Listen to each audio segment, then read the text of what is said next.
Hello everyone, তো আমি এখন এসেছি রান্না করতে।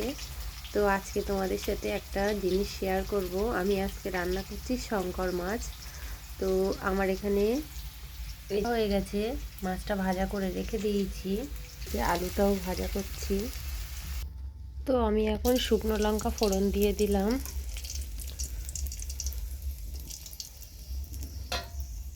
তারপরে পেঁয়াজ বাটা বেটে রেখেছিলাম, বাটা পেঁয়াজটা দিয়ে দিলাম। আমি পেঁয়াজটা লাল লাল করে ভেজে নেব। আর এখানে মাছটা আর আলুটা ভাজা করে রেখে দিয়েছি। পেঁয়াজটা প্রায় হয়ে এসেছে। এই যে আমার পেঁয়াজ ভাজা হয়ে গিয়েছে প্রায়। এবার আমি আদা রসুন বাটাটা দেব।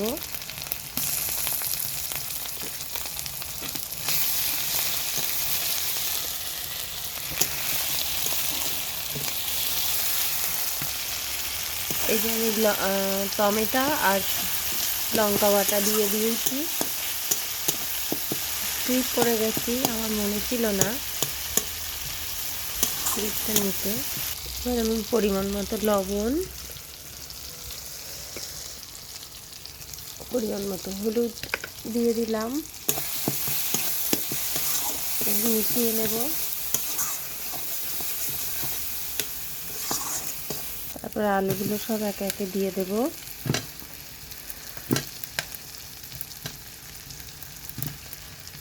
আলুগুলো আমার দেওয়া হয়ে গেছে। এবার মশলার সাথে ভালো করে মিশিয়ে নেব।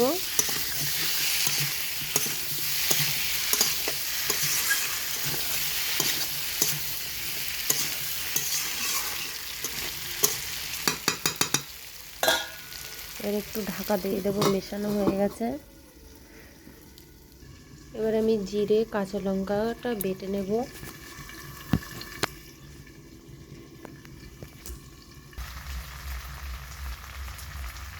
যে আদা কাঁচা লঙ্কা জিরে কাঁচা লঙ্কাটা বেটে রেখেছিলাম সেটা দিয়ে দেব।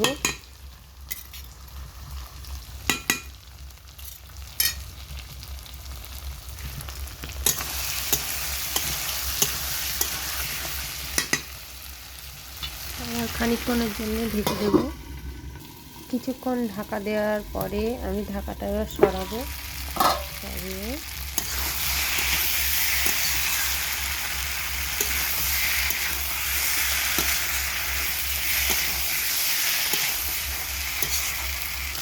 দেখছো আলু আর থেকে তেলটাও ছেড়ে চলে এসেছে। এবার জল দিয়ে দেব।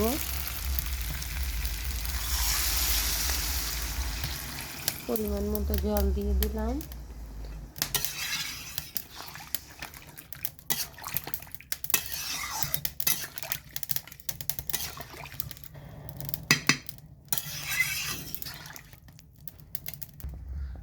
জল দেওয়ার পরে দেখো ঝোলের কালারটা। এবার খানিকক্ষণ ঢেকে রেখে দেবো, ফুটে উঠলে মাছটা দিয়ে দেবো। এবার এই মাছ ভেজে রাখা মাছগুলো দিয়ে দেবো।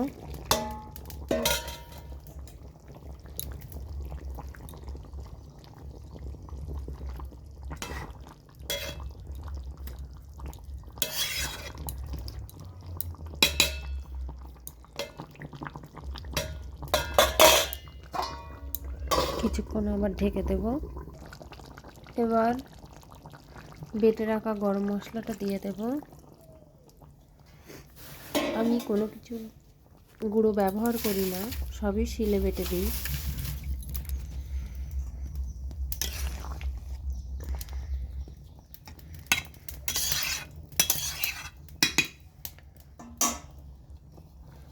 দিয়ে এবার উপর থেকে ধনে পাতাগুলো ছাড়িয়ে দেবো, কেটে রাখা ধনে পাতা।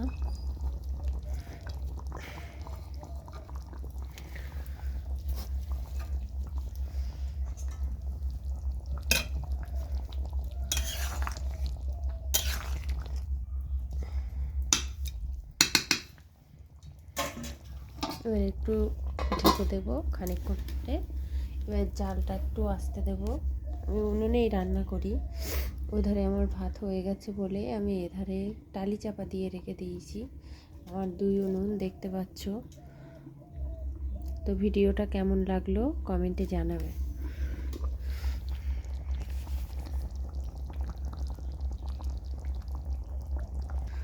ভিডিওটা ভালো লাগলে লাইক, কমেন্ট, সাবস্ক্রাইব করবেন। টাটা।